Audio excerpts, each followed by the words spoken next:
My name is Eric Gant. I own the Gartley Point Hatchery here in Royston, and I've been devoted for the last 25 years to trying to develop the geoduck and sea cucumber aquaculture industry here in Bayne Sound. Recently, a couple of companies that I'm involved in have applied for two tenures along the shoreline in Bayne Sound that are about 10 kilometers in length.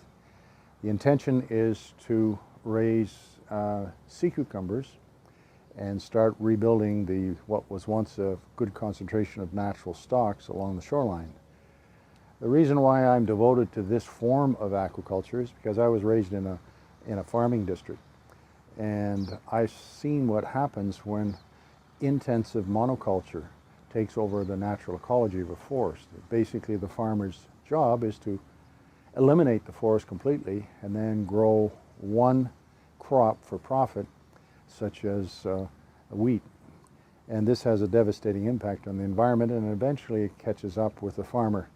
Right now in my hometown area, they're being plagued by huge dust storms that never used to exist when I was a young boy. So when I began to realize as a commercial sea cucumber fisherman and geoduck fisherman that we were not taking proper care of the ocean's ecology so that our fisheries would be certain to be sustainable, and we were looking at new ways to do things, I decided that aquaculture was the way to go. But what I wanted to do was to avoid this intensive monoculture approach where you wipe out a natural ecology, you destroy the predators to protect your animals, you start getting into using antibiotics to try and keep the animals alive. So we developed a system for geoduck aquaculture, which was to reseed the natural beds that had been mined down or mined out by wild fisheries back up to their natural densities. And we knew what that was because I was one of the pioneers that discovered those beds to begin with.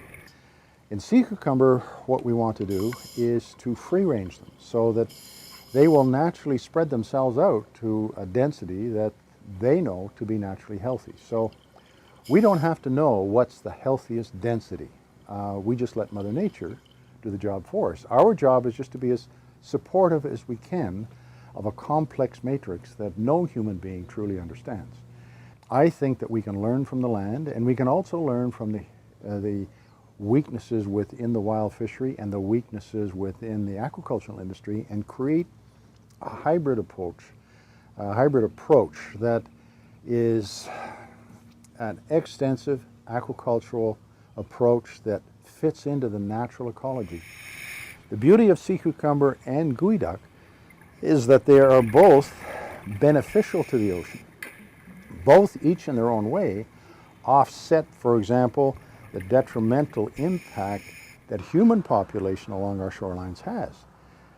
There is an excessive nutrient runoff from human population from a multitude of different sources. And this causes a surplus growth of algae in the water, a surplus concentration. And this can cause an oxygen deprivation state to take place, which can cause what's commonly referred to as a planktonic crash, which is not the exact term that should be used, but is detrimental to the ocean, as these thick layer of animals that are dead and rotting create anoxic conditions in the substrate. Geoducks feed on natural ecology, or the algae that's being produced, so they help to bring the natural ecology back into balance. Sea cucumber are able to free range, and they basically are the earthworms of the sea. They feed on the rotting plant matter that's happening within Bayne Sound right now, probably in the thousands, if not millions of metric tons a year. And we know from our recent surveys that the sea cucumber population has only a fraction of what it once was when I originally started diving in this area 30 years ago, similar to what many other species have suffered from. Recently I was talking to a sports salmon fisherman who was my age, and I asked him if the salmon fishing nowadays was as good as it was when he first started fishing as a child, and he just laughed at me. And this is happening all over the world. Fisheries are either in serious decline or they have collapsed outright. And it's because we simply do not know what the natural recruitment rate is so that we can make the harvest of the wild fishermen at the sustainable level of maximum productivity. we're either grossly under-harvesting the fisheries resource or we're over-harvesting. And people being what they are, they have a natural tendency to over-harvest.